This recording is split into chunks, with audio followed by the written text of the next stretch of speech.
In the dead silence of an ancient hall, a lone guard felt an unexplained pull toward a flawless marble wall, one that was never meant to be touched, let alone opened. But destiny had other plans. As his trembling hands pressed against the cold stone, the surface shifted, revealing a hidden chamber sealed away for centuries. What awaited behind that wall wasn't just a forgotten relic. It was a revelation powerful enough to rewrite everything humanity believed about its past. The courtyard was silent now, yet the echo of the knight's earlier command clung to every stone. Shadows stretched unnaturally across the marble, drawn long by the flickering torches that lined the walls. Lieutenant Armand Veyra's hand rested lightly on his ceremonial sword, fingers trembling, not from fear, but from the weight of what he was about to do. The air smelled of old stone and smoke, a scent of centuries preserved in silence. Duty had always been clear, simple, codified.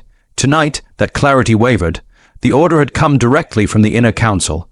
Investigate a sealed chamber hidden behind a marble wall that had not been touched since the reign of King Alaric Roman IV. Armand had spent years walking these halls, guarding kings and observing the rigid hierarchies of the palace, but never had he faced an instruction so singular, so audacious. A command that required him to peer into the depths of history, to touch a secret intentionally forgotten. The knowledge pressed against him even before he began, a tangible force that seemed to pulse beneath the palace stones. He moved quietly along the corridor, boots clicking softly against polished marble. Candle sconces flickered along the walls, casting fractured light that danced like restless spirits. Every corner he passed seemed alive, whispering of obligations and loyalty, of the silent expectation to uphold centuries of honor. The palace itself seemed to watch, corridors stretching into darkness as though to remind him. Some truths were not meant for mortal eyes. Reaching the sealed wall, Armand crouched, tracing the edges of its perfectly smooth surface. There were no handles, no seams to betray the presence of a hidden chamber, only the faintest outline, discernible to a practiced eye, etched into the marble by artisans long since dead. The weight of his responsibility pressed down on him. One strike of the mallet could shatter more than stone. It could fracture lives, reputations, perhaps even the monarchy itself. He drew a slow breath. Obedience had always been the code of the royal guard. Follow orders, maintain honor, yet tonight the equation seemed no longer linear. Behind the wall could lie documents, artifacts, or messages that challenged everything the palace stood for. The thought was intoxicating and terrifying all at once. Armand lifted the mallet, its weight a tangible reminder of both authority and consequence. The first strike shattered the silence, sharp against the quiet hum of the night. Dust swirled around him, catching the torchlight and blurring the edges of the corridor into a ghostly haze. The stone resisted, but the rhythm of strikes became a pulse, a heartbeat that synchronized with his own. Then a final resonant crack. The wall shivered, and from behind it faint metallic whispers emerged, almost imperceptible, like a secret stirring awake. A small panel slid inward, revealing darkness beyond. Armand's torch cast a narrow beam into the void, revealing a space untouched by time. The air was cooler here, heavy with the scent of aged parchment and centuries of abandonment. The silence was deep, almost sentient, as if the chamber itself had been holding its breath for decades. Stepping inside, Armand's eyes adjusted to the gloom. In the center of the chamber rested a single, leather-bound ledger. Its surface was cracked and weathered, yet the presence it radiated was undeniable.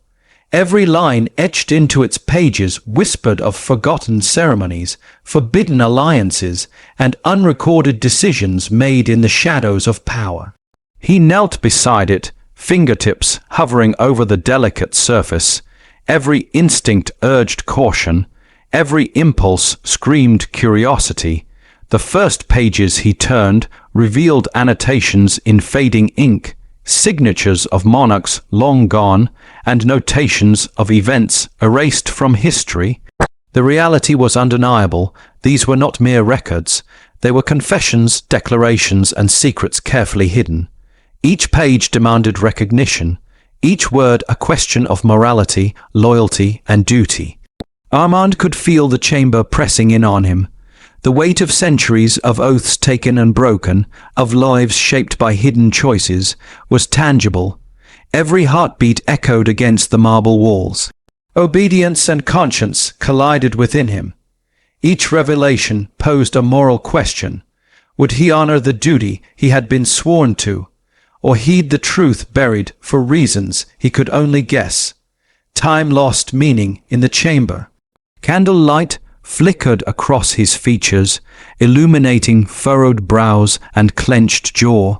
He traced annotations with careful fingers, reading marginalia that hinted at clandestine meetings, political machinations, and decisions that had altered the course of the monarchy without the world ever knowing. The weight of knowledge was almost unbearable. The ledger demanded more than observation. It demanded judgment. A sound made him pause. The faint, metallic whisper from behind the wall, repeated once, twice. Not the creak of stone, but something deliberate, something waiting. It was as if history itself was breathing, aware that it had been disturbed.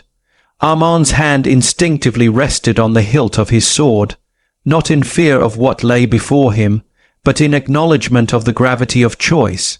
Here, obedience was no longer straightforward. It was a test of character, a trial by shadows and echoes. The first hints of the chamber's purpose became apparent. A single ledger could not contain the entirety of what lay hidden. The palace, with its labyrinthine corridors and marble walls, had become a living archive, preserving stories meant to be lost. Every corner he turned, every document he glimpsed, suggested a web of secrecy far older and more intricate than he had imagined. Loyalty was no longer synonymous with righteousness. Truth and duty might not coexist in the same breath. Hours passed like moments. Armand's torch revealed more than pages, faint engravings on walls, symbols of offices long dissolved, and the faint residue of ceremonial rituals performed in secret. Every object whispered a story, a fragment of a reality that had been deliberately buried. The moral weight pressed against him like the stone above the hidden chamber. Every decision he made, every piece of knowledge he recorded, could alter not only his life, but the legacy of the monarchy itself. And then a faint sound, so subtle it might have been imagined, rose from the far corner of the chamber, a whisper of metal, the shifting of some object long unmoved. Armand froze. The room, the air, the history around him, all held its breath. The first part of the night's work had ended, yet the true test had only begun. The unseen mandate had been answered, but its consequences were still rippling, invisible yet undeniable. The metallic whisper persisted, faint but insistent. Something beyond the ledger stirred in the shadows, hinting at secrets far greater than Armand had imagined, and a journey into the palace's forgotten depths that would challenge every principle he had sworn to uphold. Armand's eyes adjusted fully to the chamber's dim light. Shadows pooled in the corners like liquid, hiding details from casual observation, yet he sensed them with a veteran's intuition. The faint metallic whisper he had heard before now resolved into a rhythm, an almost imperceptible vibration against the stone, as if something behind the walls acknowledged his presence. His hand lingered on the hilt of his sword, not for combat, but as an anchor, a tangible reminder of discipline and the centuries, old oath he had taken. Stepping deeper into the chamber, he noticed an alcove concealed behind a hanging tapestry of faded royal insignias. Dust rose in motes from the floor with every careful step. Armand leaned closer, running gloved fingers along the carved wooden surface. There, etched into the grain, were symbols he recognized from the monarchy's earliest ledgers, marks denoting restricted archives, forbidden for all but the inner circle. His pulse quickened. The room was not merely a storage space, it was a vault of conscience, a repository of decisions too dangerous for public eyes. The ledger on the central table continued to demand his attention. Its pages were a mosaic of handwriting, elegant script interlaced with hurried scrawls, the ink faded yet legible. Armand turned each page slowly, as though speed would shatter the fragile timeline of secrets they contained. There were records of alliances struck under the guise of diplomacy, but with consequences hidden from all but the monarch's closest advisers. There were notations of punishments, unrecorded orders, and disputes resolved in shadows. Each entry was a moral puzzle, and Armand felt the weight of centuries pressing down, asking, "What does loyalty demand when truth conflicts with duty?" A sudden creak echoed from behind the far wall, startling him. The metallic whisper returned, sharper this time, closer. Armand froze, listening. There was no one in the chamber. Yet the sound was real. It came from somewhere concealed, something waiting for him to uncover it. It was as if the palace itself was alert, aware that a centuries-old equilibrium had been disturbed. He moved cautiously toward the sound. At the far side of the room, a narrow stone ledge ran along the wall. Beneath it, the floor seemed slightly raised, almost imperceptibly. He knelt, pressing the edge of the torch against the shadowed seam. There a thin metal catch, hidden for decades, perhaps centuries, behind the marble's perfect face. A suppressed exhalation left him. Discovery, however, carried no relief, only further tension. Armand hesitated. Beyond this panel could lie proof of everything the monarchy had denied publicly. Betrayals, secret pacts, lives sacrificed for the preservation of reputation. To proceed was to challenge the hierarchy itself. To pause was to risk being complicit in the lies of generations. His breath fogged in the cool air as he made the choice to move forward. One deliberate push, and the panel shifted, revealing a shallow cavity filled with scrolls and sealed documents. The first scroll he picked up bore the seal of King Alaric Roman IV. It had never been opened, the wax perfectly intact despite the centuries. Armand felt the weight of the seal, the gravity of touching something never intended to be revealed. The contents were a memorandum of alliances, some of which directly contradicted official royal history. Every line suggested a deliberate concealment, an active rewriting of narrative, and every signature represented a moral compromise hidden from the world. Hours passed unnoticed. Armand catalogued each document, every scroll and ledger offering glimpses into a monarchy that had carefully curated its image, excising inconvenient truths while maintaining the illusion of flawless authority. The metallic whisper had ceased, but the chamber itself seemed alive, pressing against him with the weight of memory and obligation. His conscience waged war with his training, obedience demanded secrecy, morality demanded disclosure. A particularly faded ledger drew his attention. The script detailed negotiations with factions long thought loyal, documents that suggested coercion, bribery, and silencing of dissent at the highest levels. Armand felt a surge of vertigo. The truth he held could delegitimize reigning figures if ever revealed. He paused, hand on his sword, torchlight flickering against the pages. The air felt thicker here, dense with decisions made in shadow and the unspoken expectation of silence. Yet, the guard's discipline did not waver. He recorded the findings mentally, catalogued the anomalies, and committed each detail to memory. The chamber was no longer merely a repository of secrets. It had become a moral crucible.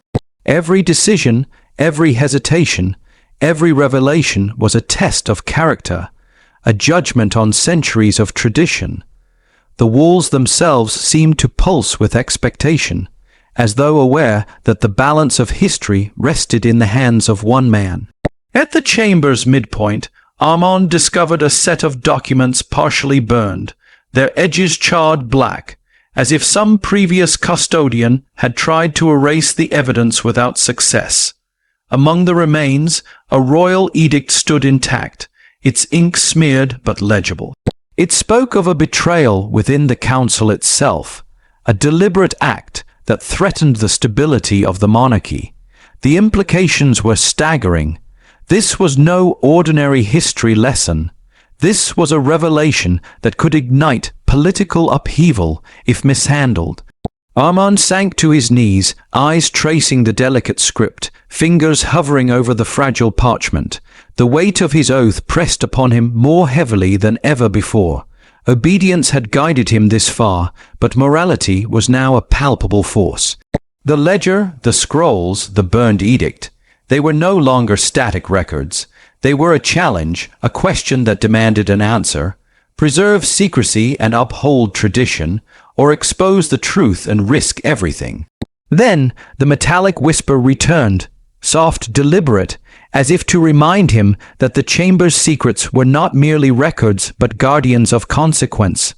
Armand rose, torch in hand, and surveyed the room. Shadows clung to corners, to ledges, to alcoves yet unexplored. Beyond this chamber lay more corridors, more rooms, more relics of unspoken history. The night was far from over, and the guard understood that his task had only just begun. Every instinct told him to retreat, to preserve his honor through silence. Yet every fiber of conscience compelled him forward. The unseen mandate was no longer merely an order. It was a test of integrity, courage, and discernment. He had glimpsed the beginning of a truth that had been buried for generations, and there was no turning back. As Armand's torch flickered across the chamber, the metallic whisper lingered, faint but insistent, a promise that the secrets of the palace were far from exhausted. Beyond the ledger and burned edict lay corridors of hidden history, and the journey into the shadows of the crown was only beginning. What he discovered next would begin to fracture the illusions of loyalty and rewrite the meaning of duty itself. The echo of Armand's footsteps lingered in the chamber, a soft reminder of his solitary presence amidst centuries of secrets. The ledger lay open on the central table, its pages breathing history into the cool air. Outside, the corridors of the palace remained silent, but inside, the weight of the past pressed against him like an invisible hand. Each breath drew in dust, wax, and the faint metallic tang that clung to hidden passages. The palace was awake tonight, and he was its only witness. Beyond the chamber, a narrow corridor revealed itself, carved from stone that had never known sunlight. Armand advanced, torch in hand, each flicker revealing alcoves lined with relics, some ceremonial, others mundane yet significant. The silence was almost sacred, punctuated only by the faint scuff of his boots and the whispering of air through narrow cracks in the walls. He recognized the signs immediately. This was not a simple storage space. This was an archive of forgotten decisions, carefully segregated, each room a fragment of institutional memory deliberately concealed. The first alcove contained ceremonial weapons, swords, daggers, and ornate ceremonial maces, their surfaces dulled by centuries yet exuding a latent authority. Each blade bore inscriptions, some in fading ink, others etched directly into steel.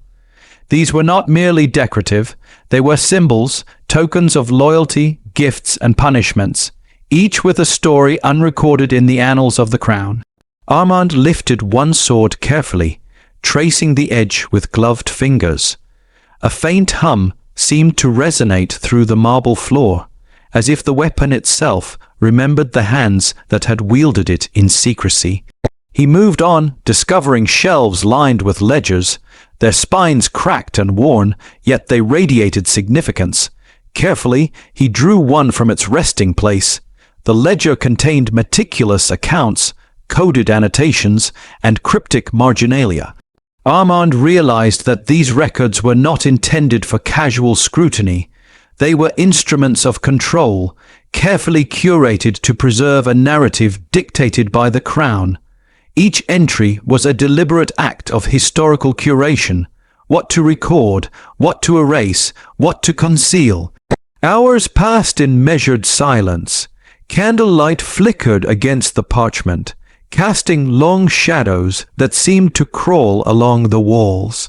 Armand's mind mapped the intricacies of court protocol, the hierarchy of advisors, the rigid distinction of rank, the ironclad rules that governed even the smallest disclosures. Every detail he uncovered revealed the precision with which the monarchy had protected its image, often at the expense of truth.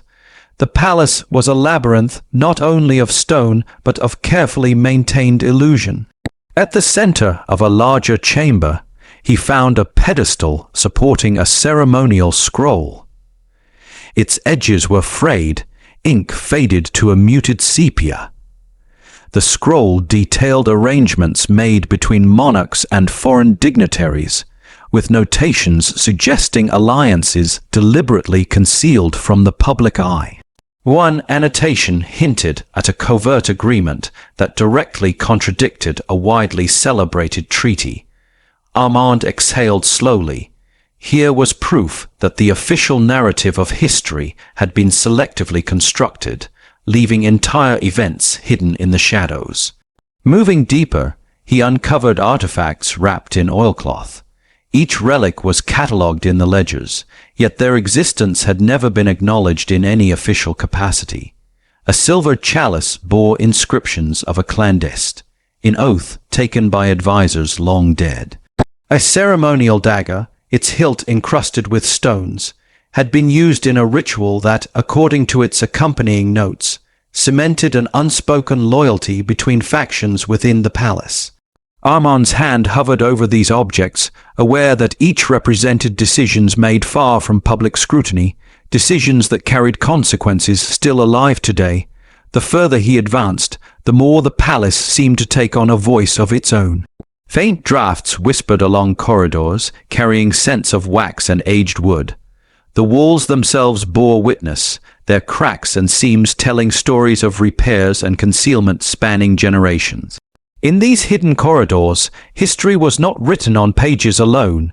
It was etched into every surface, encoded into the very architecture. Armand understood the gravity of what he had stumbled upon, a kingdom's memory, curated and manipulated over centuries, now revealed in fragments. A small fire had burned in one corner of a chamber, its ashes blackened and cold. Scattered around were remnants of royal edicts, partially destroyed, their words still legible in parts. One fragment, though charred, hinted at betrayal at the highest level, a council member implicated in a plot that had been carefully excised from official records. Armand felt a shiver creep along his spine. The monarchy's pristine image, carefully maintained for generations, was in fact a veneer concealing fractures that ran far deeper than anyone alive might imagine. He paused, torchlight illuminating a set of ledgers stacked carefully against a wall. These were coded documents, their margins filled with symbols and shorthand. Armand recognized a pattern. Each code represented a decision-making process, a chain of command that preserved secrecy while enforcing loyalty. The system was brilliant and insidious, ensuring that knowledge was compartmentalized, only accessible to those with clearance, and dangerous to those who dared to see too much. Each page was a lesson in power, discretion, and the moral compromises that sustained both. Hours slipped into the quiet night as Armand catalogued what he could, taking careful mental notes of the chamber's layout and its hidden contents. Every discovery built upon the last: ceremonial relics, coded documents, partially destroyed edicts. Each item hinted at political maneuvering, suppressed alliances, and the deliberate erasure of inconvenient truths. The palace had hidden its skeletons well, And now, for the first time in centuries, someone stood witness. Finally, he reached a chamber within the chamber, a small, vaulted room whose ceiling was supported by intricately carved pillars. Here, the air was thick with the scent of wax and dust, and the floor was covered in faded tapestries that once recorded victories and defeats of monarchs long dead. At the center lay a partially burned royal edict. Its edges were crisped black, yet the writing remained legible, a record of betrayal, subtle yet unmistakable. The implications were profound. If discovered, this document alone could disrupt the carefully maintained narrative of the monarchy, revealing fractures at the very top of power.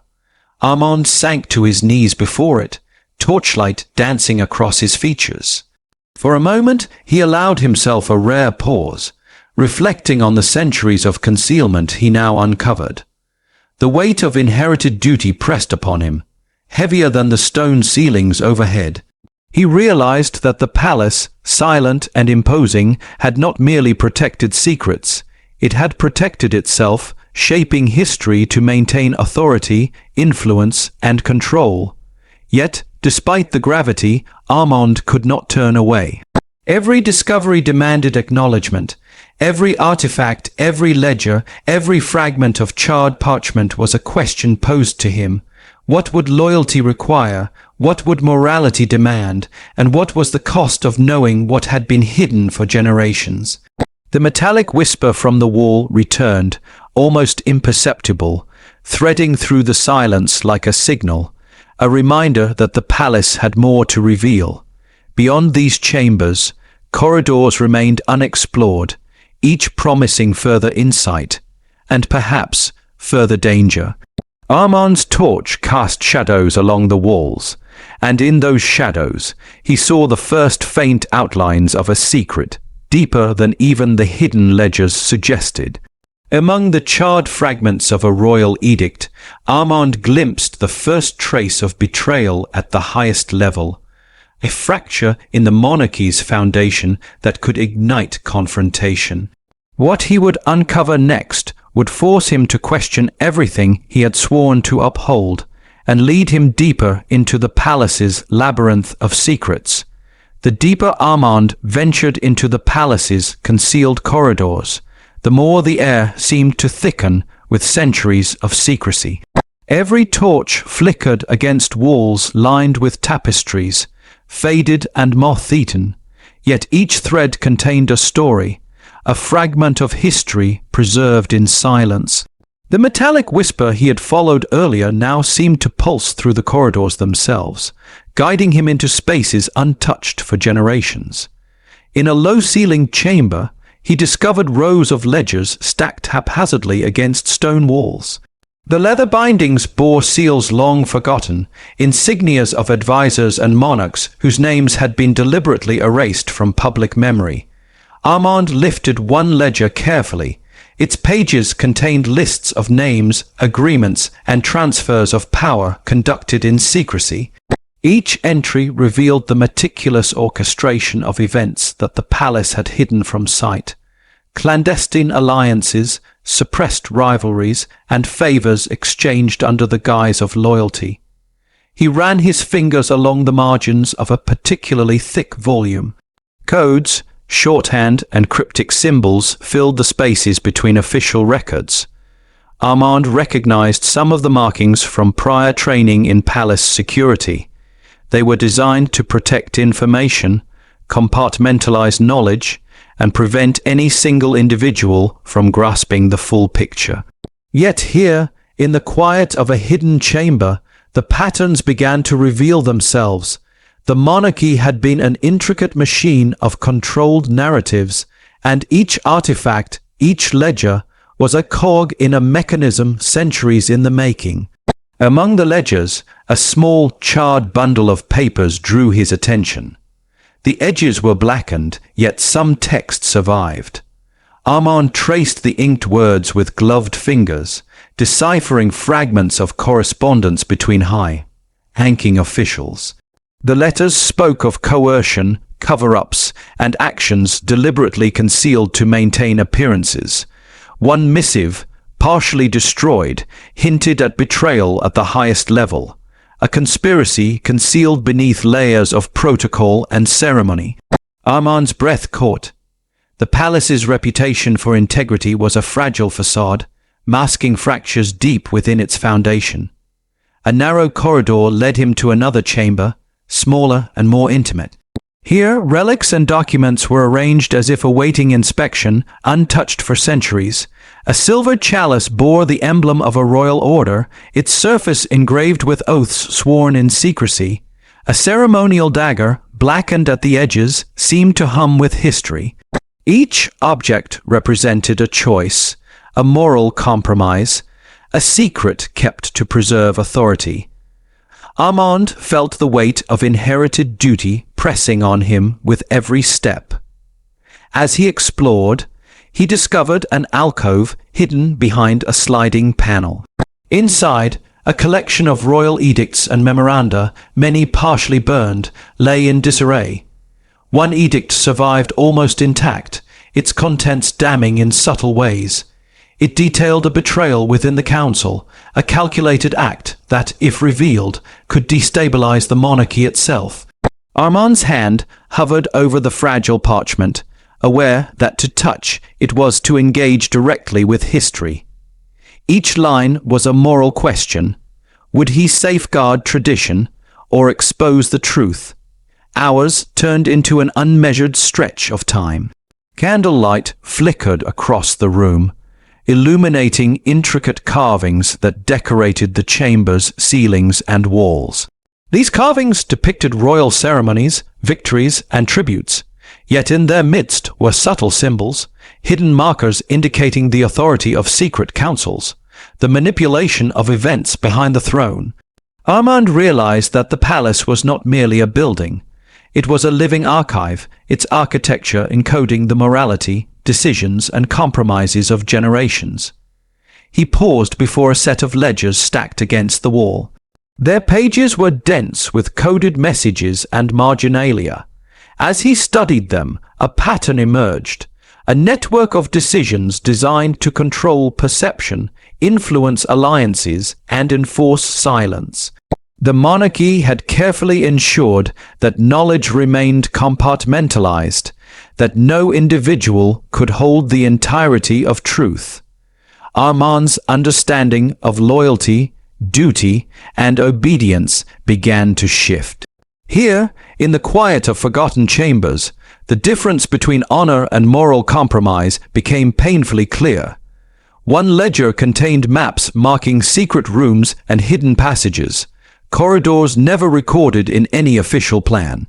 Armand traced a finger along the lines, imagining the countless courtiers and guards who had walked these same routes, maintaining secrecy without knowing the full scope of what lay concealed. Beyond the physical labyrinth, he recognized a moral labyrinth equally complex, one where knowledge alone could grant power and silence could preserve or betray it. The metallic whisper returned, faint but insistent.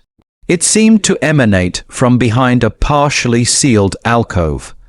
Armand approached slowly, torchlight revealing carved symbols along the edges of a hidden panel.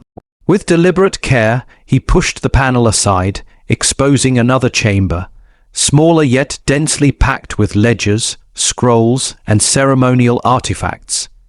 Every object in the room radiated consequence, as though aware of the moral weight now pressing upon him. Here, Armand uncovered documents that directly contradicted publicly accepted history, alliances that had been deliberately erased, punishments quietly carried out, and power consolidated in ways never acknowledged. The evidence was meticulous, almost surgical in its concealment, and in the corner, a partially burned edict hinted at the deepest betrayal yet, a council member complicit in a plot that threatened the monarchy itself. The air seemed to thrum with the presence of decisions made in darkness, and Armand realized the magnitude of what he now held. For a long moment he remained kneeling, torchlight flickering across the parchment and casting shadows along the walls. The palace's silence enveloped him, heavy and expectant. Every heartbeat, every rustle of paper, carried the weight of moral responsibility. Armand understood that what he now knew was more than history. It was a moral imperative, a test of judgment, and a question of duty. Obedience was no longer simple. It was layered, nuanced, and potentially dangerous. He catalogued what he could, memorized sequences, and traced codes with careful fingers. Each discovery added a new layer to the growing picture.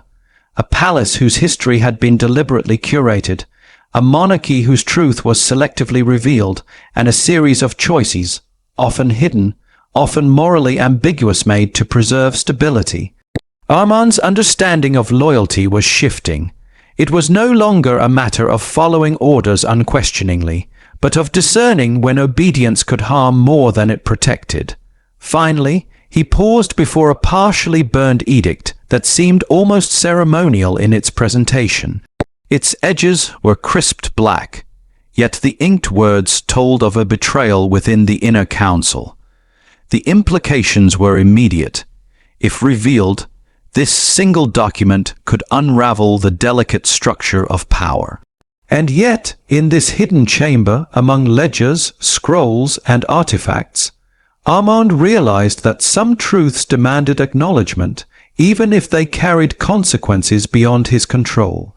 A partially burned royal edict hinted at betrayal at the highest level, creating a fracture in the monarchy's foundation. As Armand absorbed the weight of what he had uncovered, the palace seemed to hold its breath. The confrontation to come was inevitable, and the secrets he had uncovered would force him to question not only loyalty and duty, but the very moral compass that had guided him for decades. The corridors were alive with whispers now, though no one was in sight. The palace, usually stoic and silent, seemed unsettled, as if it sensed that its carefully guarded equilibrium had been disturbed.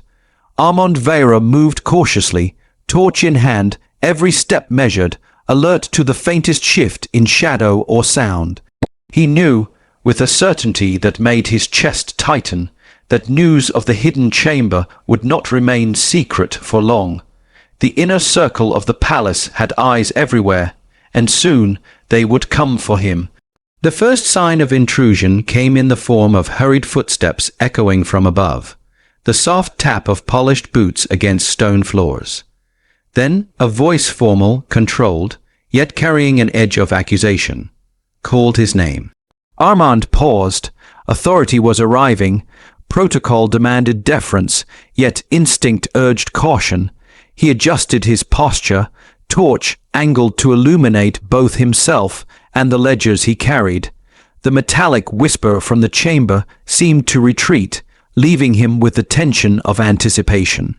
Through the corridor's archway, the first of the council arrived, Lord Keren, advisor to the crown, a man whose loyalty was rumored to be as flexible as the politics he served.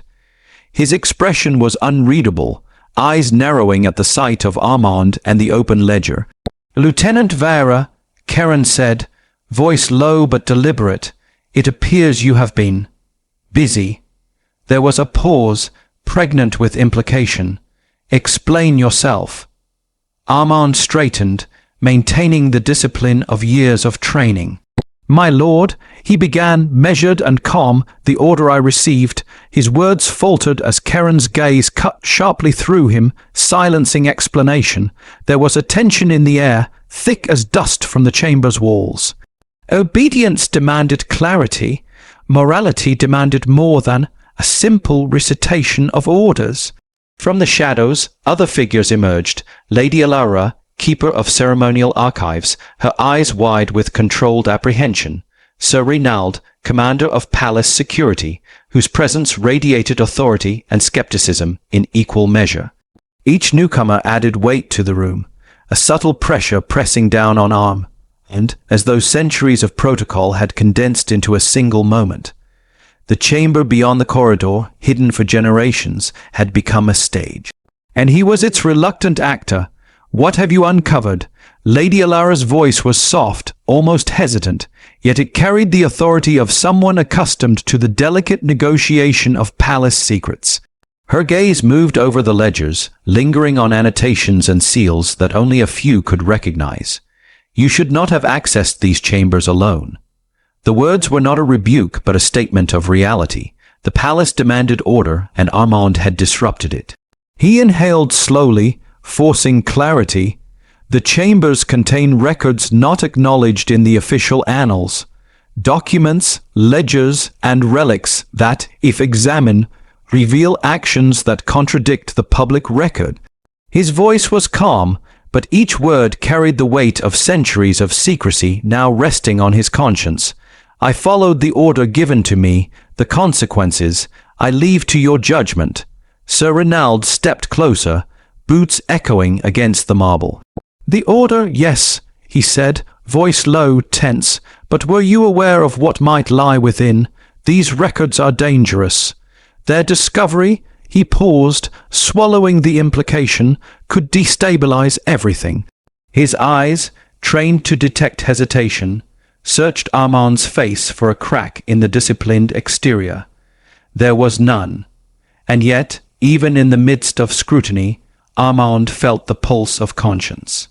The ledger in his hands contained truths deliberately concealed, political manipulations, suppressed betrayals, and alliances unrecorded in history. Obedience was no longer sufficient. Loyalty was insufficient. Truth demanded acknowledgement, and the cost could be immense. The council moved closer, circling the torchlight, examining the ledgers with a mixture of curiosity, fear, and calculation. Lord Kerin's voice broke the silence. Do you understand what you hold, Vera? These are not mere documents. These are instruments of authority. They define the monarchy's narrative, and now they lie in your hands. The words carried more than caution. They carried accusation. The implication was clear. Possession alone equated to responsibility, and responsibility could become culpability. Armand met the gaze of each council member, feeling the gravity of the moment press against his spine. He had known the consequences of discovery in theory, yet nothing had prepared him for the immediacy of confrontation. The palace, usually a silent witness, now demanded a moral reckoning. Every object, every ledger, every fragment of the charred edict whispered questions. What is loyalty? What is duty? What is the line between obedience and moral judgment? Lady Alara's fingers brushed the edge of a ledger, careful not to disturb its fragile spine. There are passages here, she murmured, that suggest decisions made in secret, decisions that may have shaped events we were never meant to understand. Her eyes met Armand's, searching for intent, for recklessness, for error. How much have you read? All that I could discern. Armand replied evenly, and what I have read compels consideration. These documents are not merely historical. They challenge the narrative we have upheld. Obedience and loyalty are no longer aligned with truth. His words hung in the air, heavier than any object in the chamber. The council members exchanged glances, a subtle acknowledgement of the implication. History, as recorded, could be a lie. Lord Kerin's hand rested on a nearby pedestal, the faint sheen of sweat visible on his brow. Then we face a question of power and responsibility. Will these secrets remain sealed, or will they be exposed? Each choice carries consequences far beyond this chamber. His gaze was steady, unyielding, testing the resolve of the young guard before him. The tension was punctuated by a distant echo, a faint metallic whisper returning from the corridors beyond, the same sound that had guided Armand through hidden passages. It reminded everyone present that the palace was more than stone and mortar. It was alive with history, aware of its custodians, and patient with those who dared disturb its order. Armand's eyes lingered on the ledger, on the charred fragments, on the symbols carefully hidden for centuries. The moral weight was undeniable. To reveal the truth could undermine the monarchy. To conceal it could betray conscience. Every heartbeat reverberated against the walls of the chamber, a reminder that the palace itself waited for resolution. In that quiet, The council realized something else. This was no longer a matter of simple obedience. Authority, loyalty, and protocol were being tested against the backdrop of truth, and the young guard, standing resolute in the center, held the fulcrum of consequence in his hands. A document, partially concealed beneath a ledger, caught Armand's eye, a record so damning it threatened to delegitimize the reigning line. The choice before him was impossible: protect the crown or expose the truth. And the confrontation, when it came, would demand every ounce of courage, discipline, and moral clarity he possessed. The chamber seemed to shrink under the weight of scrutiny. Armand stood at its center, torchlight casting long, wavering shadows across the walls lined with ledgers and artifacts. Every flicker illuminated the faces of the council members: Lord Karen, Lady Alara, Sir Renal. Each expression a mask of calculation, suspicion, and barely contained concern. The silence between them was suffocating, filled with unspoken questions, unmeasured judgment, and the heavy pulse of anticipation. Armand's hand hovered over the ledger containing the partially burned royal edict. Its edges were still crisped, but the ink was unmistakably legible, hinting at betrayal at the highest levels of the council. He swallowed, aware that every choice he made now could shatter the fragile equilibrium of the palace. The metallic whisper, faint and persistent, seemed to echo from the walls themselves, a subtle reminder that history was listening. Lady Alara stepped closer, her eyes narrowing as she examined the charred parchment. This is far beyond what we imagined," she said quietly. "These words, these actions, have been hidden for a reason. Revealing them now would destabilize everything." Her gaze flicked to Armand, searching for the measure of his intent. "Do you understand what you hold in your hands?" "I do," Armand replied evenly, though his pulse quickened. "And I also understand that obedience is no longer enough. Loyalty and duty are no longer synonymous with righteousness. These documents, they demand acknowledgement." His voice echoed softly against the marble, carrying authority yet tinged with moral weight. Lord Karen's hand tightened on the pedestal as he leaned forward. "Acknowledgement or exposure, there is a difference, Lieutenant. And the consequences, do you comprehend the consequences of crossing this line?" His gaze was sharp, probing, challenging. "You are young. You have not yet seen how far the palace will go to preserve its legacy." Armand met his eyes steadily. "I understand consequences," he said, "but I also understand responsibility. Some truths cannot remain buried, even if they are inconvenient." The words were deliberate, heavy with the tension of both obedience and conscience. Sir Renald shifted, the leather of his boots creaking softly against the marble floor. "Responsibility," he murmured almost to himself, "is a burden, not a choice." He glanced toward the ledger, then back at Armand. "These records, they implicate men still alive, decisions made in secret, hidden to maintain the throne's image, and now you hold the key to everything. What will you do?" The chamber seemed to contract further as Armand absorbed the gravity of the moment. Every relic, every scroll, every marginal note was no longer history. It was a living moral test. His eyes fell on the charred edict, the partially destroyed records, the coded ledgers. Each one demanded a choice: conceal or reveal, protect the monarchy or honor truth. The weight of centuries pressed upon him, but he remained resolute. Lady Alara's voice softened, almost a whisper. "There are paths forward, but each comes with sacrifice. Some secrets are kept not to deceive, but to preserve stability. Can you bear the responsibility of revealing them?" She stepped back, eyes scanning the faces of the other council members. The question hung in the air like a blade. Armand's hand rested lightly on the ledger. "I can bear it," he said firmly, "but that does not mean I will act recklessly." Preservation of the crown and recognition of truth are not mutually exclusive. The choice is not simple, but it is necessary. His gaze swept across the room, measuring resolve, measuring fear, measuring loyalty and hesitation. The metallic whisper returned, louder now, threading through the chamber like a pulse.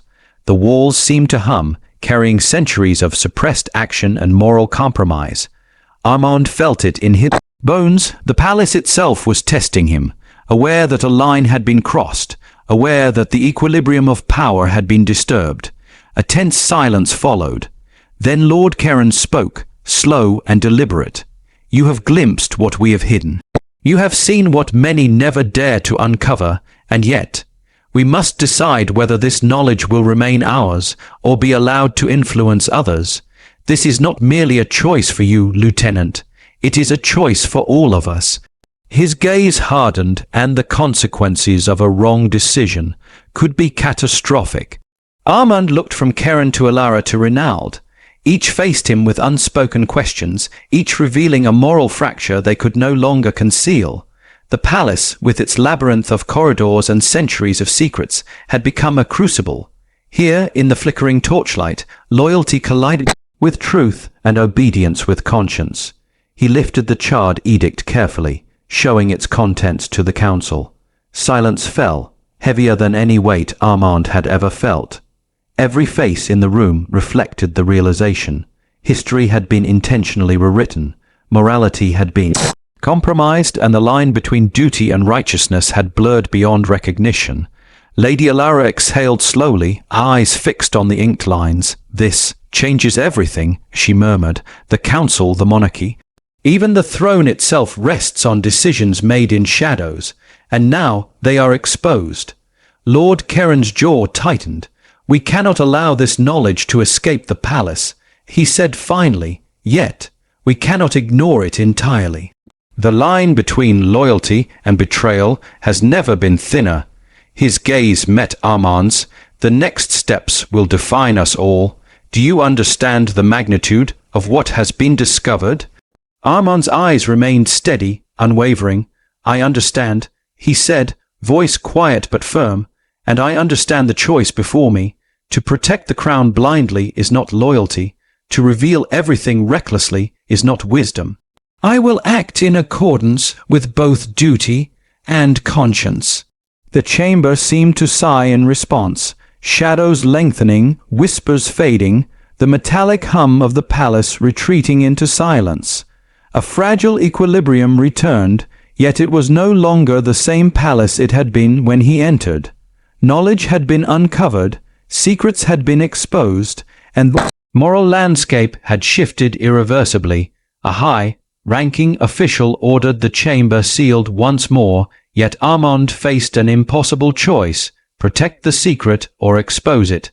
The ledger, the charred edict, and the centuries of hidden truth now rested squarely in his hands. What he decided next would set the stage for irreversible consequences, both for himself and the monarchy. The corridors stretched ahead like veins of shadow through the heart of the palace. Each step Armand took echoed softly against the stone, a measured rhythm that seemed almost ceremonial. Candle sconces cast pools of flickering light, revealing cracks and seams in the walls that whispered of centuries of hidden history. The metallic hum from previous chambers had vanished, replaced by an oppressive stillness, as if the palace itself were holding its breath, waiting to see how the story would unfold. Portraits of long, dead monarchs lined the halls, their painted eyes catching the torchlight in ways that felt uncanny. Some seemed to stare directly at him, silent witnesses to the truths he had uncovered. The heavy frames were gilded and ornate, yet the expressions painted on each face were harsh, judgmental, even accusatory. Armand could almost feel their eyes tracing him, measuring his intent, questioning whether one man could bear the weight of so many secrets. He paused before a particularly grand portrait of King Alaric Roman IV. The brushstrokes captured a ruler both commanding and enigmatic, a man whose decisions had shaped centuries. Armand's torch illuminated a faint inscription along the frame, nearly invisible to the casual observer. It was a reminder that even the most revered figures had left behind choices that were contested, secret, and morally ambiguous. Obedience alone could not navigate these shadows.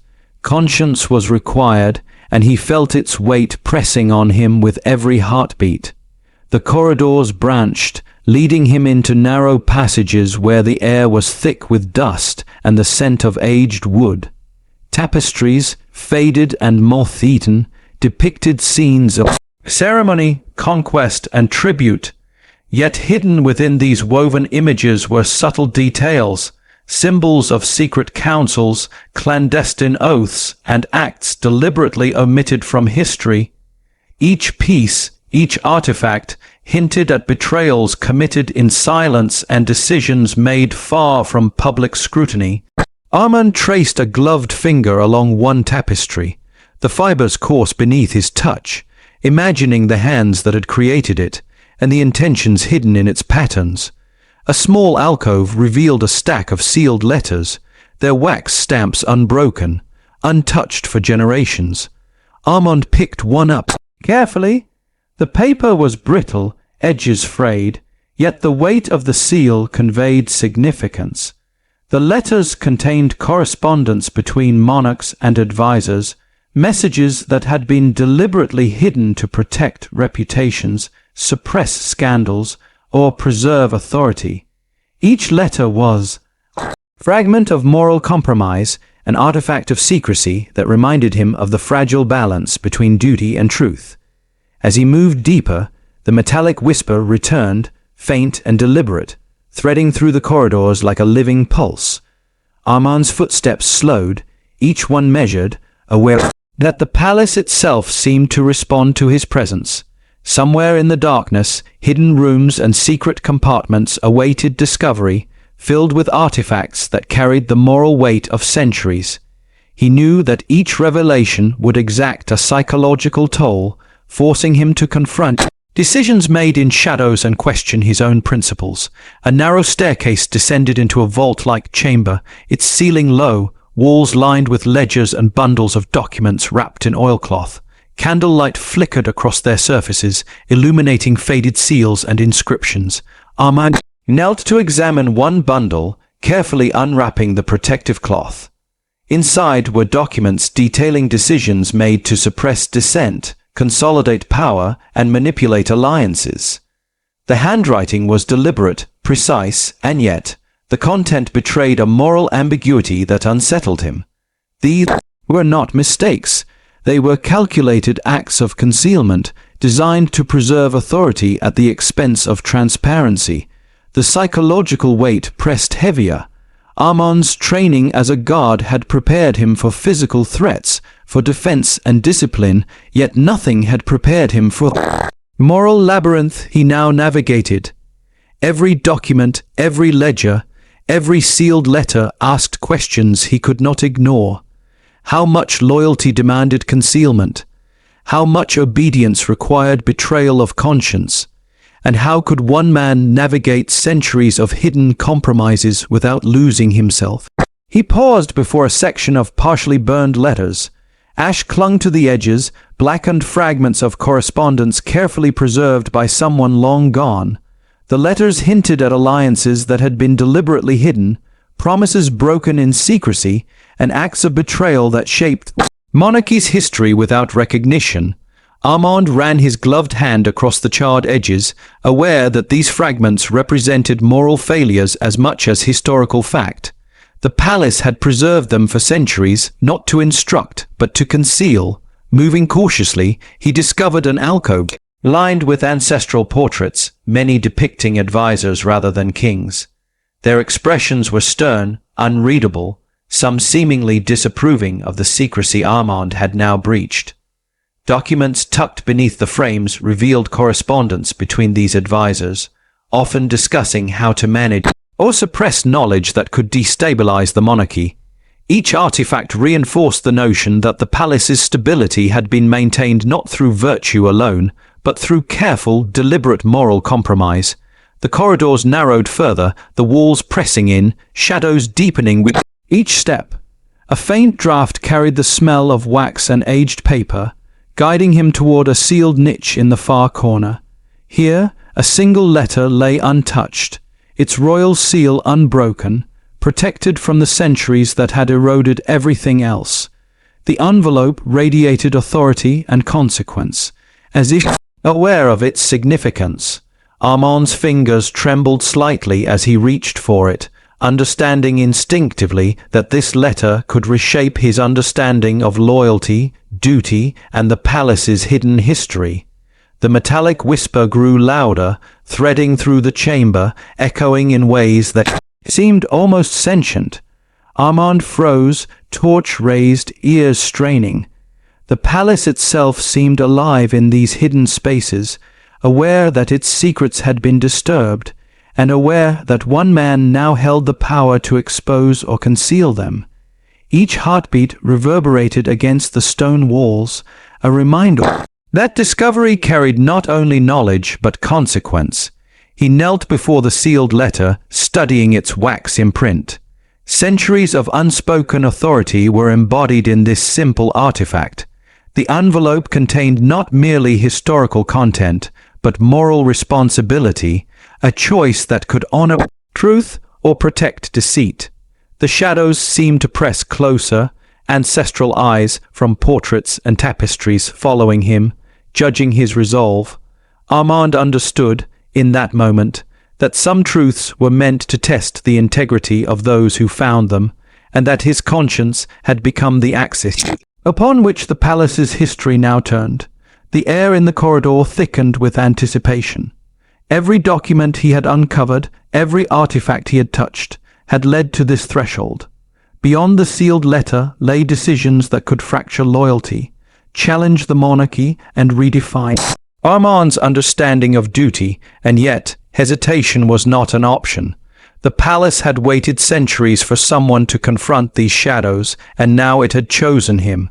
The sealed letter radiated authority, untouched for generations, demanding a choice that would test both conscience and courage.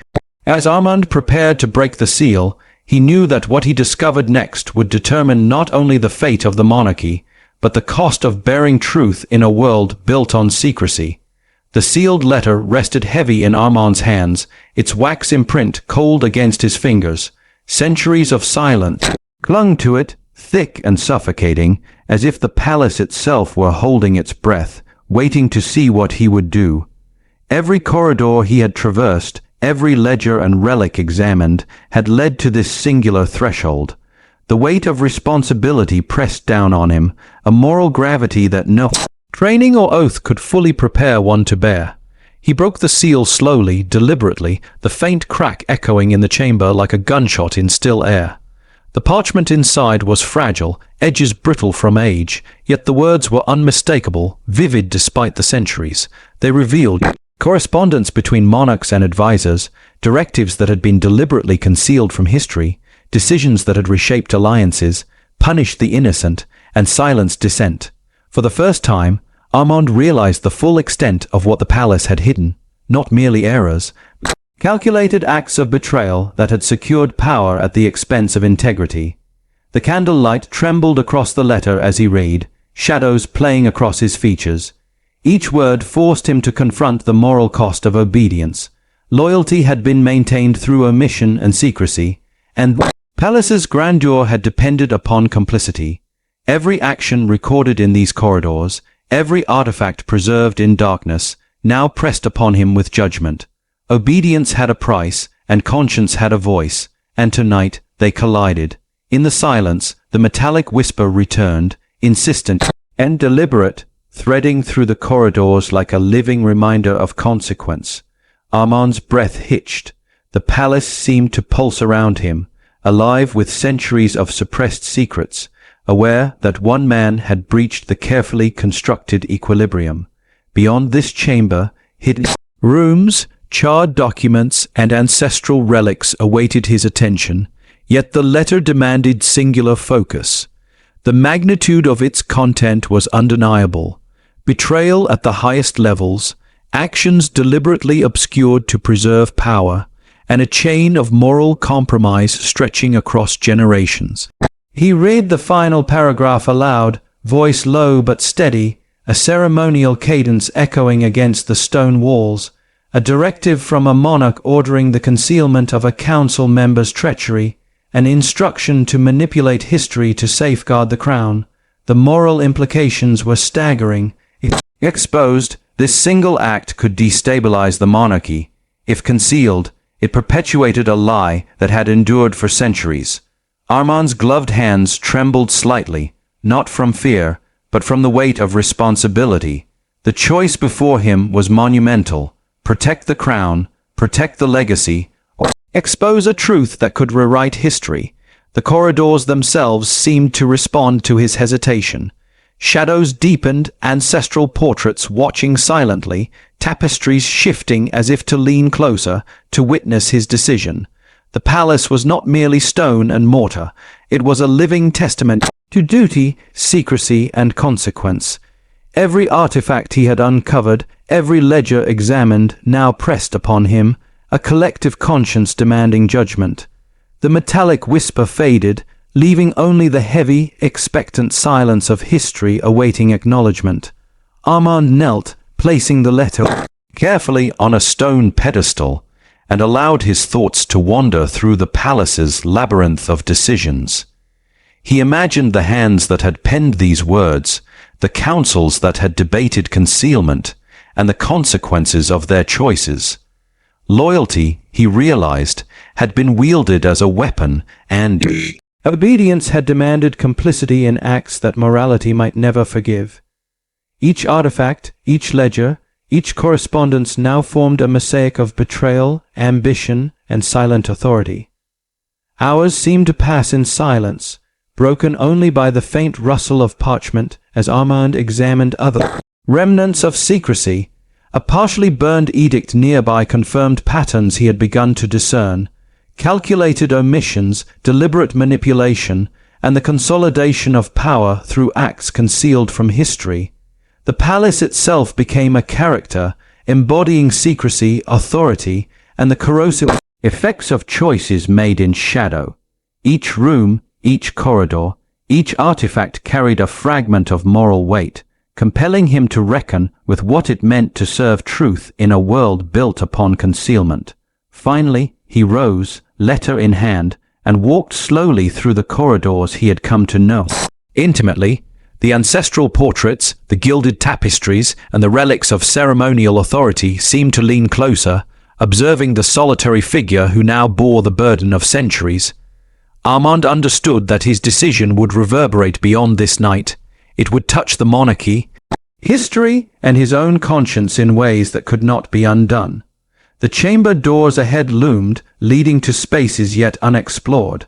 Behind the walls, more secrets waited, some mundane, others potentially catastrophic. Yet the letter remained central, a focal point of responsibility, a moral fulcrum upon which the entire palace balanced. Armand's training demanded silence, discretion, and loyalty. His conscience demanded acknowledgement, courage, and perhaps exposure. The two were in conflict, and the resolution would define him as much as it defined the monarchy he served. He paused before the sealed letter one last time. Its significance was undeniable. A decision made centuries ago, concealed to preserve stability, now lay in his hands. He could sense the palace responding to his hesitation, the air thick with expectation, shadows clinging closer as if to urge resolution. Weight of history pressed upon him, demanding a choice: conceal, reveal, or navigate a path that honored both duty and truth. A final discovery, the sealed letter, untouched for generations, forced Armand into a choice that would determine both history and personal honor. Beyond these corridors, monarchy awaited the consequences of revelation, and the burden of truth would soon demand resolution. What he decided next would shape not only the legacy of the crown, but the moral compass of a single man standing at the heart of centuries of secrecy. The grand hall was quiet, almost impossibly so, as Armand stepped through the gilded doors. The palace, which had been a labyrinth of secrets and shadows, now seemed to hold its breath, awaiting the reckoning that centuries of concealed truths demanded. The marble floors gleamed under torchlight, reflecting the solemnity of the moment. Every footstep echoed with purpose, each step a measure of the burden he carried. Ahead, the monarch sat on the elevated dais, the crown heavy upon her brow, her eyes calm yet discerning. Flanking her were the council members, Lord Keren, Lady Alara, Sir Renal, each poised, each aware that the evening's revelations would redefine both loyalty and authority. The room was steeped in history. Portraits of past rulers watched silently, their painted eyes sharp with judgment. Armand felt the weight of generations pressing upon him, the ghosts of decisions made in secrecy lingering like shadows along the walls. He knelt briefly before the dais, a gesture of discipline and respect, then rose to present the artifacts he had uncovered. The ledgers, the charred edict, the sealed letter, all placed carefully on a polished wooden table. The monarch's gaze swept over them, lingering on the partially burned fragments. A silence hung in the hall, thick with expectation, as if the palace itself were waiting for the acknowledgement of truth. "My sovereign," Armand began, his voice steady, formal, carrying the cadence of both ceremony and conscience. "These are the documents and artifacts from the chambers I was ordered to investigate. They contain records of decisions and actions deliberately concealed from the historical narrative. Some of these decisions bear consequences that extend to this very moment." Lord Keren's hand rested lightly on the table, eyes narrowing as he observed Armand's presentation. "Do you understand," he said carefully, "that the contents of these ledgers challenge not only precedent, but the integrity of the crown itself?" His voice was low, deliberate, pressing the moral weight of the question upon the young guard.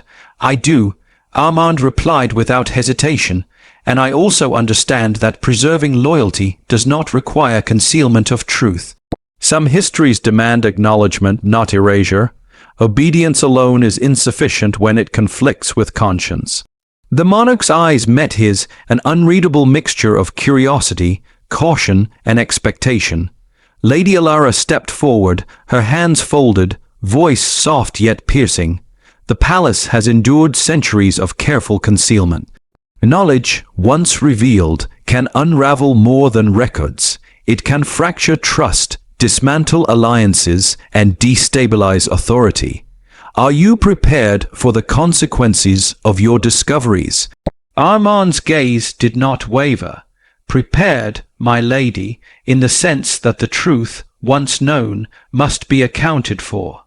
My duty is to serve the crown and preserve its integrity, but not at the expense of honesty and moral responsibility."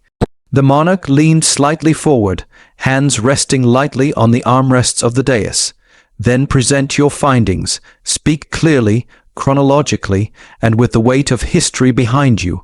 We will hear the entirety without interruption." The words were measured, formal, yet there was an undercurrent of trust, a rare gift in the midst of so many moral complexities.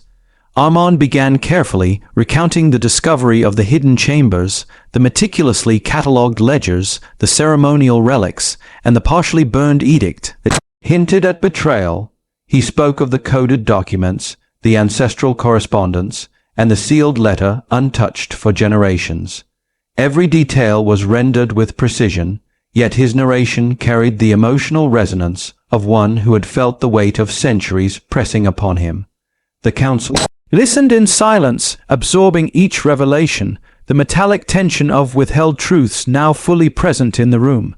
Occasionally, a hand would rise to adjust a seal, a scroll would be examined, a gaze would meet Armand's, weighing not only the facts but the moral clarity of the messenger.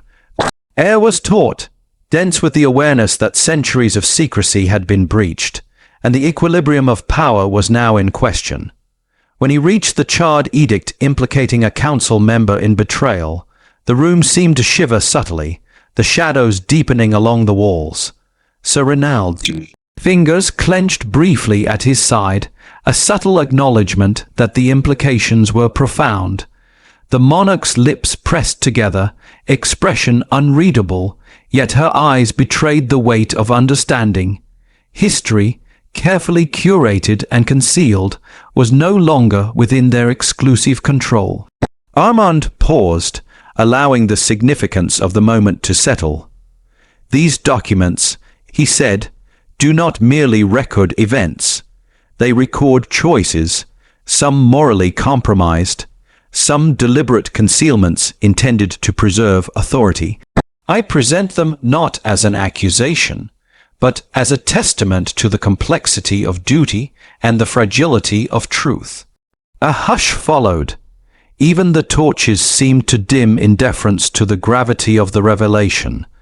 The monarch's fingers brushed lightly over the table, tracing the edges of the ledgers and the charred fragments. This knowledge, she said finally, her voice steady, resonant, and commanding, presents us with a choice. We may preserve the crown, conceal the errors, and maintain stability, or we may acknowledge the truth, correct what has been hidden, and risk the delicate balance of authority. Lord Karen exhaled slowly, his jaw tight. Correction may be necessary, he said, but we must act judiciously. A monarchy is not preserved through recklessness, and loyalty must be tempered with strategy. Armand met his gaze. Strategy without morality is no loyalty at all, and a crown built solely on concealment is no longer righteous. His voice echoed in the grand hall, carrying the authority of one who had confronted not only the palace's secrets, but his own conscience. Lady Alara's eyes glistened slightly, the weight of understanding pressing upon her. "Then we face the reckoning," she murmured, "not just for those who hid, but for those who now bear witness." The monarch nodded slowly, acknowledging both the peril and the necessity of truth. The room seemed to exhale collectively, shadows retreating slightly, as if the palace itself recognized that the burden had been shared and that responsibility had been acknowledged. The decision had been presented, the evidence laid bare. Now the Crown and Council would deliberate, balancing historical truth against stability. Armand's role, his honor, and the legacy of the monarchy hung in delicate suspension. The resolution, when it came, would demand courage, wisdom, and moral clarity that could alter the course of the palace forever. The council convened in solemn deliberation, the grand hall's torchlight reflecting off polished marble and gilded surfaces. Armand remained near the table, standing quietly, hands clasped behind his back, aware that the fate of centuries of secrecy now rested in these moments of judgment. The monarch's gaze was steady, weighing the testimonies of advisers against the evidence laid bare. Every flicker of flame seemed to underscore the gravity of the decisions that were about to be made. Lord Karen spoke first, voice deliberate and measured. Discoveries presented are undeniable. The concealments, the betrayals, and the manipulations cannot be ignored. Yet we must consider the consequences of full disclosure. Public awareness may destabilize both authority and trust. His fingers traced a ledger's edge, as though measuring the weight of history itself. We are entrusted not only with truth, but with the preservation of the crown. Our duty is delicate, and our choices irreversible. Lady Alara nodded in quiet agreement, but to conceal all, even in the name of stability, is to perpetuate deceit. History will judge those who preserve power at the expense of conscience. Some acknowledgement is necessary, not recklessness, but measured transparency. Truth, even partial, must guide authority. Her voice carried a moral clarity that seemed to ripple through the chamber, a quiet counterpoint to the weight of political prudence. The monarch leaned forward, hands resting lightly on the armrests, eyes meeting each council member's. We are at a crossroads. To maintain silence is to preserve order, yet compromise integrity. To reveal all risks destabilization, yet honors both history and conscience. Armand Vera, she said, voice deliberate, you have fulfilled your duty with courage. You have presented the truth as it exists, without embellishment or fear. How do you advise we proceed? Armand inhaled slowly, aware of the immense responsibility he bore. Your Majesty, he began, voice steady, yet weighted with the gravity of centuries of concealment. Our duty to the crown and to history are not mutually exclusive. Some truths, if revealed with care, can correct historical records without endangering stability. Others, which may provoke chaos, must be acknowledged internally, shaping decisions with discretion rather than exposure. Loyalty and duty are served not through blind obedience, but through courage tempered with judgment. A pause fell over the chamber, the kind of silence that seemed to stretch and solidify the moral stakes. Even the portraits lining the walls, painted eyes sharp and watchful, seemed to lean closer in attention. The monarch's gaze softened subtly, acknowledging both the wisdom and the weight of his counsel. "Then we act with both discretion and integrity," she said finally, voice measured, carrying authority that rippled through the room. The charred edict and ledgers revealing betrayal within the council will be addressed privately. Historical records will be amended to reflect truth where feasible, while ensuring continuity and stability. The monarchy itself must remain a pillar, yet it must also be accountable to conscience and history. Lord Karen exhaled slowly, relief and tension mingling on his features. "A delicate balance," he muttered, "but necessary. The crown's authority is preserved, yet acknowledgement of past betrayals prevents their perpetuation. Duty and conscience, finely aligned." Armand placed the sealed letter, now partially opened, back carefully among the ledgers. Each artifact he had uncovered was accounted for, catalogued and preserved. The act was ceremonial in its own right, a symbolic recognition of responsibility met with care, respect, and moral clarity. The palace, which had for centuries harbored shadows of secrecy, now acknowledged the presence of conscience guiding authority. Lady Alara's gaze lingered on Armand for a long moment. "You have carried more than orders," she said softly. "You have carried the weight of history itself, and your honor remains intact. That is a rare thing in any era, let alone within these walls." Sir Reynald nodded in agreement, stepping back from the table. "The palace is not unchanged," he murmured, "but we are steadier for it. Duty has been reconciled with truth, and loyalty has not been betrayed but refined." The monarch rose from the dais, her presence commanding yet calm. She walked slowly to the table, placing her hands lightly on the ledgers. History is not fixed, nor are the consequences of action immutable. But integrity, once exercised, leaves a legacy. Lieutenant Vieira, you have upheld honor, duty, and conscience in equal measure. The crown acknowledges this, and the palace will endure because of it. Armand inclined his head, torchlight flickering across his features, a mixture of solemn relief and quiet reflection. The weight of discovery, the burden of moral reckoning, and the responsibility of truth now settled into a measured stillness. The palace was no longer merely a repository of secrets. It was a living testament to careful judgment, conscience, and the enduring necessity of honor.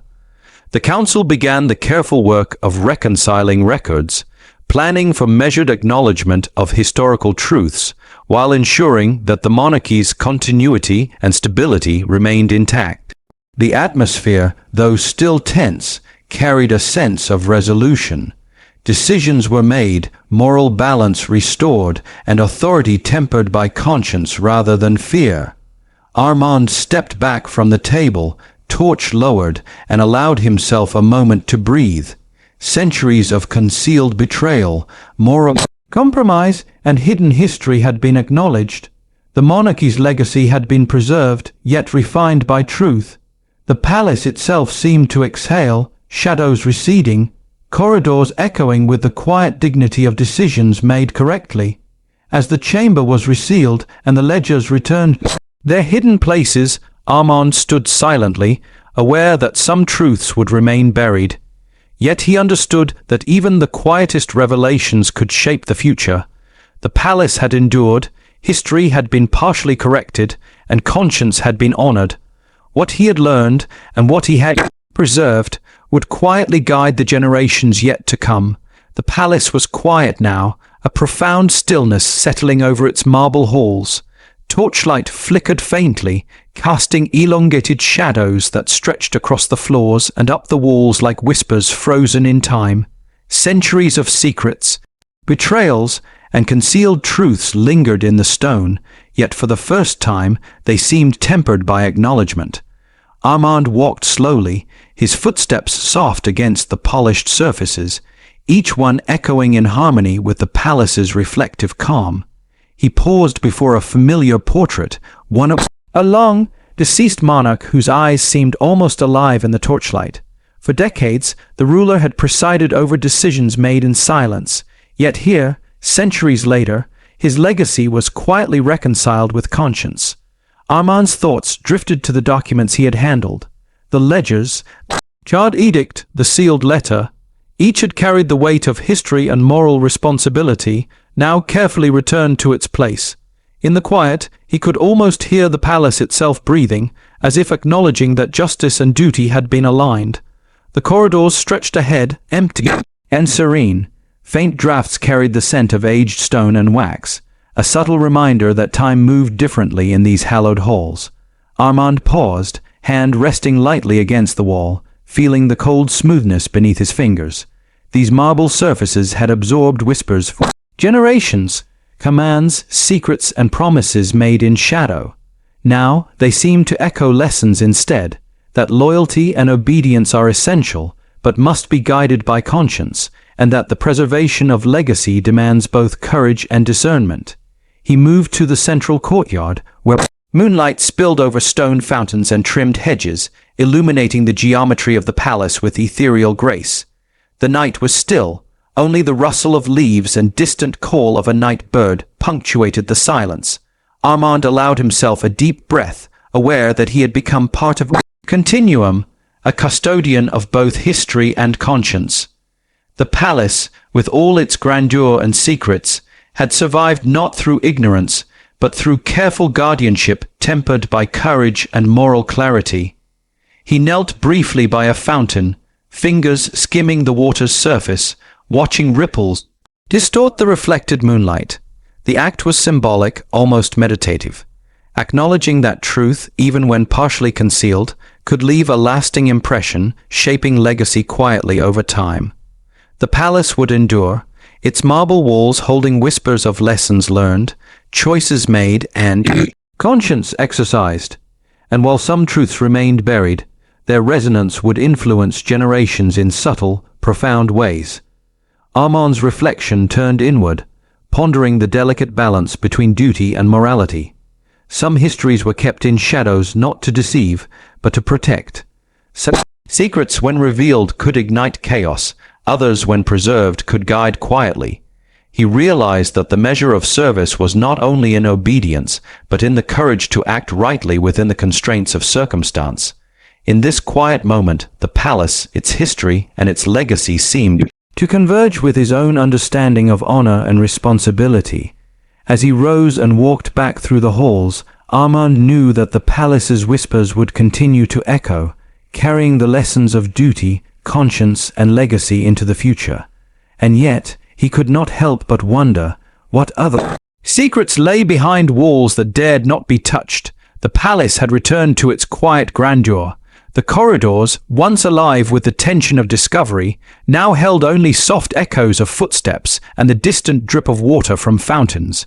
Marble walls glimmered faintly in the moonlight, each surface a repository of centuries-long memory. Armand moved slowly, savoring the calm that followed turbulence. His torch was no longer needed. The moonlight suffused every hall with a silver serenity that seemed almost sacred. He paused before the sealed chambers, doors closed again, locked, restored, yet the weight of history remained palpable.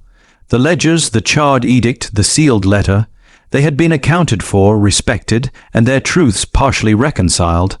Armand realized that the palace's legacy was no longer merely about authority or power, it was about stewardship. The role of a guardian was not to wield control blindly, but to navigate the delicate interplay between obedience and conscience, secrecy and revelation. Stepping into the central courtyard, he allowed himself a rare moment of stillness. The fountains reflected the stars, the night wind carried faint murmurs of the past, and in that gentle symphony, Armand felt a profound sense of connection to the palace, to its history, and to the generations who had walked these halls before him. Every action, every choice, every concealed truth had left an imprint, and he had become a part of that continuum. He thought of the moral cost, the burden of knowledge, and the courage required to confront secrets that were never meant to be seen. Yet he also understood that duty was not merely a set of orders. It was a covenant with history, with conscience, and with those who would come after. Palace, in all its enduring beauty and weighty responsibility, had become a teacher. Its lessons were subtle, insistent, and quietly transformative. Armand's gaze drifted toward a distant corridor where the shadows pooled deeper than elsewhere. He imagined the walls whispering once again, carrying lessons, memories, and cautionary tales to the next guardian who might tread this path. Secrets, he realized, were not solely burdens. They were echoes of wisdom, reminders of human frailty, and testimonies to the perseverance of integrity. Some truths would remain hidden, but their resonance would ripple through time, shaping understanding in ways that need not be fully visible. He rested a hand lightly on the marble fountain, watching ripples distort the reflected moonlight. The palace's grandeur was untouched, yet subtly changed, infused with a quiet moral clarity. Armand felt a serene resolution, understanding that some choices, though invisible to the world, carried enduring significance. Obedience, loyalty, and duty had been reconciled with truth and conscience. The palace itself seemed to breathe more softly, a living monument to the delicate balance between history and honor. As he walked through the silent halls one final time, Armand's thoughts lingered on the question that had always hovered in the shadows. What other secrets lie behind walls we dare not touch? He did not need to answer it now. The palace had taught him that some truths are to be discovered, some preserved, and some left for the future.